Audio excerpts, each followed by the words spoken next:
فقد قال الله تعالى يا أيها الرسول بلغ ما أنزل إليك من ربك وإن لم تفعل فما بلغت رسالته والله يعصمك من الناس. وقال رسول الله صلى الله عليه وسلم زكاة الإيمان نظر بالله ربا وبإسلام دينا وبمحمد رسولا। প্রথমে সংকোষে মহান আল্লাহ রাব্বুল আলামিন যিনি আমাদেরকে দয়া করে মায়া করে মহব্বত করে পবিত্র শুক্রবার দিনে দুই রাকাত নামাজ পড়ার জন্য আসার জন্য তৌফিক দান করলেন, সেই মহান আল্লাহ রাব্বুল আলামিনের প্রতি শুকরিয়া স্বরূপ তাকে সর্বসর্ব আলহামদুলিল্লাহ। তারপরে সংকোষে মানবতার মুক্তির দূত যে রাসূল পাক সাল্লাল্লাহু আলাইহি সাল্লামের প্রতি একবার দরুদ পড়ে আল্লাহ রাব্বুল আলামিন 10টি নেকি কি করে দেন, বৃদ্ধি করে দেন, এবং 10টি মর্যাদা বৃদ্ধি করে দেন, আবার 10টি গুনাহ মাফ করে দেন। সে রাসূলের উম্মত হতে পেরে সে রাসূলের প্রতি দরুদ শরীফ সাল্লাল্লাহু আলাইহি ওয়াসাল্লাম। মহান আল্লাহ রাব্বুল আলামিন আমাদেরকে সৃষ্টি করেছেন কি স্বরূপ? নিয়ামত স্বরূপ। আল্লাহ রাব্বুল আলামিন আমাদেরকে এই পৃথিবীতে সৃষ্টি করেছেন কি জন্য? একমাত্র ইবাদত করার জন্য। এই ইবাদতটা কি শুধু নামাজের মধ্যে সীমাবদ্ধতা? আল্লাহ রাব্বুল বলেছেন ইন্নাদ-দীন ইনদাল্লাহি ইসলাম, নিশ্চয় তোমাদের ভিতরে মনোনীত একটা ধর্ম আমি দিয়েছি, সেটা ধর্ম নাম কি? ইসলাম। তা ইসলামটা কি আমাদেরকে জানা দরকার না? ইসলামটা আমাদের মৌলিক অর্থ, মূল অর্থ না জানার কারণে আমরা এটাকে শুধু এমনি ধর্ম হিসাবে গ্রহণ করি, ধর্ম হিসাবে মানি। আসলে মূলত এই ইসলামকে শান্তির ধর্ম যে একটা বার্তাবাহক হিসাবে আল্লাহ রাসূলকে আল্লাহ রাব্বুল আলামিন পাঠিয়েছেন এই পৃথিবীতে। তিনি বলেছেন যে ইয়া রাসূল বাল্লিগ, হে রাসূল বাল্লিগ, আপনি পৌঁছে দিন। এটা আমর সিগা নির্দেশ সূচক, ইম্পারেটিভ সেন্টেন্স, আদেশ সূচক ক্রিয়া। মা উনজিলা ইলাইকা মির রাব্বিক, তোমার প্রতিপালক যা তোমাকে নির্দেশ করেছেন সেই নির্দেশটুকু তুমি তোমার উম্মতদেরকে পৌঁছে দাও। বলে সুবহানাল্লাহ। কি পৌঁছে দাও? আবার ওয়াইল্লাম তাফাল ফামা বাল্লাগতা রিসালাতাহু, আবার এই কাজটি যদি আপনি না করেন, এই পৌঁছে দেওয়ার দায়িত্ব যদি আপনি না করেন, তাহলে আপনি দায়ী থাকবেন। আপনি সেই পরিপূর্ণ হকটা আদায় করলেন না। আমি যে আপনাকে বার্তাবাহক, সংবাদবাহক যে হিসাবে আপনাকে প্রেরণ করলাম, সেই দায়িত্বটা আপনি পালন করলেন না।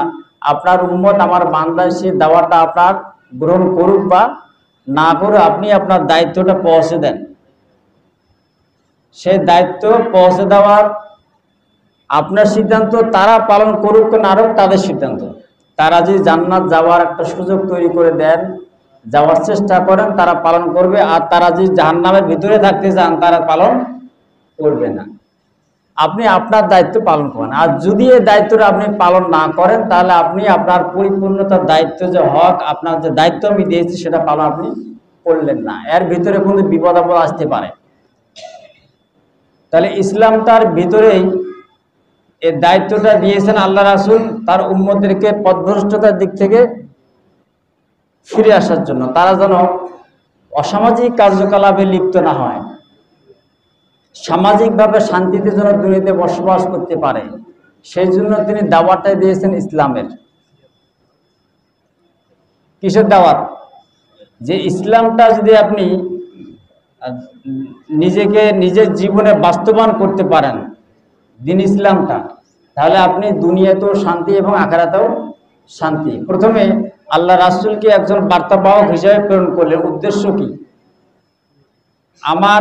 আমার বান্দাদেরকে সৎ পথে পরিচালনা করা, সৎ পথে পরিচালনা করা। আর এর দায়িত্ব হচ্ছে একমাত্র রাসূলের। আদম আলাইহিস সালাম থেকে সর্বশেষ পর্যন্ত যত নবী রাসূল আউলিয়া এসেছেন, সকল নবী রাসূল আউলিয়া কিন্তু দাওয়াত দিয়েছেন কিসের? ইসলাম। আমরা ইসলামটাকে শুধু ধর্ম হিসেবে পালন করি। ইসলামটা আসলে কি ধর্ম? অন্য অন্য ধর্ম যারা আছে তারা পূজার দিন পূজা পালন করে, আমরা ঈদুল আজহা ঈদুল ফিতরের দিন ওই দিন পালন করবো, আর বাকি দিন ইসলামে যে কার্যকলাপ যে কোরআনে আল্লাহ রাব্বুল আলামিন দিয়েছেন সেটা পালন করবো না, তা পরিপূর্ণ ইসলাম হইল না। আমরা না জানার কারণে, না বুঝার কারণে অনেক থেকে আমরা মধ্যে বঞ্চিত থাকি। সেক্ষেত্রে প্রথমেই রাসূলকে পাঠানোর উদ্দেশ্য হচ্ছে দুনিয়ার ভিতরে শান্তি স্থাপন করবা এবং আখিরাতে তাদের একটা জান্নাত পাওয়ার সুযোগ সংবাদটা তাদেরকে দিবা। দুনিয়াতে কি সিস্টেম পালন করলে কিভাবে চললে তারা শান্তিতে থাকবে, জান্নাত যাওয়ার একটা সুযোগ তৈরি হবে, সেই জন্য আল্লাহ রাসূলকে পাঠিয়েছেন তার উম্মতদেরকে, তারা যেন সঠিক পথ দিক নির্দেশনা দেয়। আর তারা যদি সেটা পালন করে তাহলে তারা দুনিয়াতে শান্তি ভোগ করতে পারবে। আর যদি পালন করতে না পারে দুনিয়াতেও অশান্তি, আখিরাতেও অশান্তি। তারপরে এই পালন করতে গিয়ে আপনি দিনদার এবং দুনিয়া এই দুইটাকে অনেকে প্রাধান্য দেয়, মনে করে যে দুনিয়াটাই সবকিছু। আবার এই দুনিয়াদারকে দিনদার হিসেবে অনেকে গ্রহণ করে। এখন আপনি ফজরের নামাজ যদি কেউ জামাতে পড়ে আর এশার নামাজ কেউ যদি জামাতে পড়ে, তাহলে সে ব্যক্তি যদি এশার নামাজ জামাতের নামাজ আদায় করার পরে সে ঘুমন্ত অবস্থায় থাকে, ফজরের নামাজ উঠে সে যদি জামাতের সহিত আদায় করে, তাহলে তার পুরা যে ঘুমন্তের সময়টা ছিল সেটা তাহলে আমল হিসেবে আল্লাহর কাছে গৃহীত হবে। সুবহানাল্লাহ। তাহলে এই দুনিয়ার যে আমলটা, আপনি দুনিয়ার যে শান্তিটা, এই দিনদার হিসেবে দুনিয়াদার হিসাবে কিন্তু আমল যে আপনি করলেন না তা কিন্তু না, আপনি দিনদার হিসাবে মনে করলেন যে দুনিয়াতে বাকি যে কার্যকলাপগুলো আছে এই কার্যকলাপগুলো যদি আপনি দিনদার দুনিয়াদার হিসেবে গ্রহণ করেন আল্লাহ রাব্বুল আলামিনের হুকুম হাকাম অনুযায়ী, সেটা কিন্তু আমলের ভিতরে আল্লাহর কাছে গ্রহণ হবে, ঠিক কিনা?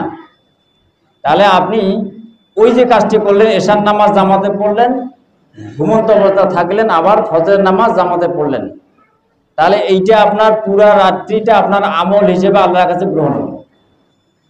তাহলে এই যে দুনিয়াতে আপনি একটা আমলের সিস্টেম পাইলেন ঘুমন্ত অবস্থায়, তাহলে ঘুমন্ত অবস্থায় সিস্টেমটা পাইলেন, তাহলে বাকি যে সময়টুকু আছে ফজর থেকে সন্ধ্যা পর্যন্ত আপনি যে আল্লাহর হুকুম হাকাম অনুযায়ী নিজের জীবনটা বাস্তবায়ন করেন, তা আল্লাহ রাব্বুল আলামিন এই দিন ইসলামটাকে আল্লাহ সহজ করে দিবেন এবং বুঝার একটা ক্ষমতা তৈরি করে দিবেন এবং আপনার আমলটা বৃদ্ধি পাবে। আপনি মনে করেন না যে দুনিয়াতেই দুনিয়াদারি কাজ করলেই যে দিন হবে না, তা কিন্তু নয়। আপনি আপনার সিস্টেম অনুযায়ী কৃষিকাজ করবেন, ব্যবসা বাণিজ্য করবেন, দোকানপাট আপনার করবেন, আপনি কৃষিকাজ করবেন, চাকরিজীবী যারা আছে সকলে যদি দিনের সহিত দিনদার হিসেবে আল্লাহর হুকুম হাকাম অনুযায়ী নিজের কার্যকলাপটা করে, তাহলে ওই ব্যক্তিটা কিন্তু দিনদার হিসেবে ইসলাম হিসেবে আল্লাহর কাছে গ্রহণ হবে যদি আপনি আল্লাহর হুকুম অনুযায়ী নিজের জীবনটা বাস্তবায়ন করেন। যেমন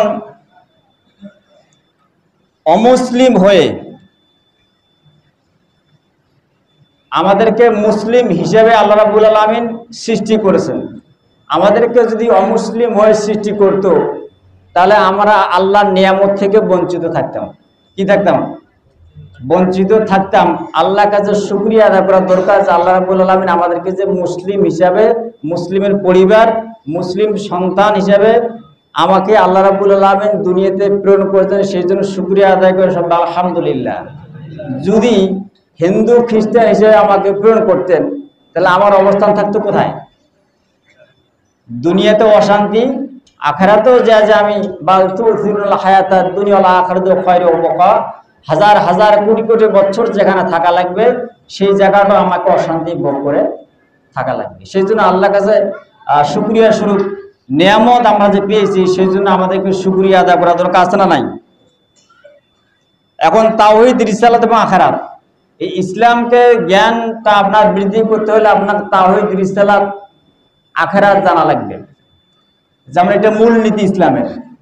তাওহীদটা হচ্ছে কালেমা, লা ইলাহা ইল্লাল্লাহু মুহাম্মাদুর রাসূলুল্লাহ। আপনি লা ইলাহা ইল্লাল্লাহ এই যে প্রথম যে বাক্যটা আছে, আল্লাহ ছাড়া কোনো ইলাহ নাই। আপনি আল্লাহর হুকুম অনুযায়ী তার বিধানকে বাস্তবায়ন করার জন্য, আপনার দিন কায়েম করার জন্য সকাল থেকে সন্ধ্যা পর্যন্ত তিনি যে হুকুমটা দিয়েছেন তার হুকুম অনুযায়ী আমাকে চলা লাগবে। আর যদি সেটা আপনি না করেন তাহলে আল্লাহর বিরোধী কাজ কাম করলেন, আল্লাহর কথা আপনি মানলেন না, তাহলে লা ইলাহা ইল্লাল্লাহ এইটার আপনি স্বীকার করলেন না।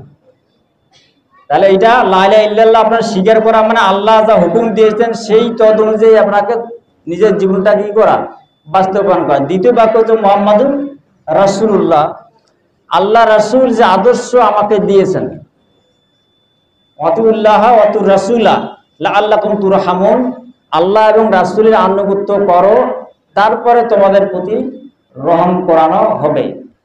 এখানে যদি আমরা আল্লাহ রাসূলের আনুগত্য অনুসরণ করার অগ্রসর আমরা না হই, আল্লাহ রাসূল আল্লাহ নিজে আমাদের প্রতি রহমত নাজিল করবেন না। তাহলে আমরা আল্লাহর প্রতি ভালোবাসা, আল্লাহর প্রতি অগ্রসর, আমরা সিজদা দেওয়ার জন্য, ভালোবাসা অর্জন করার জন্য, তার হুকুম পালন করার জন্য আমরা আজ মসজিদে একত্রিত হয়েছি। আর যদি আমরা বাজারে বসে থাকতাম, আড্ডা মারতাম, এই সওয়াবটা আমার অর্জন হতো না।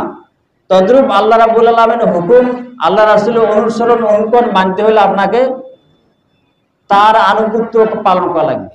আল্লাহ রাসূল যে আনুগত্য দিয়েছেন, তিনি যে কোরআন হাদিস আমাদেরকে দিয়েছেন আল্লাহর মারফতে, সেটার পরিপূর্ণতা আনুগত্য অনুসরণ যদি আমরা করতে না পারি তাহলে দিন এবং ইসলাম পরিপূর্ণভাবে মানা আমার পক্ষে সম্ভব হবে না। সেই জন্য আমাদেরকে পরিপূর্ণভাবে ইসলাম, পরিপূর্ণ দিন যদি আমরা পালন করতে চাই, আল্লাহ এবং আল্লাহ রাসূল যে হুকুম আহকামগুলো আমাদেরকে দিয়েছেন তদ অনুযায়ী আমাদেরকে আমল করা লাগবে।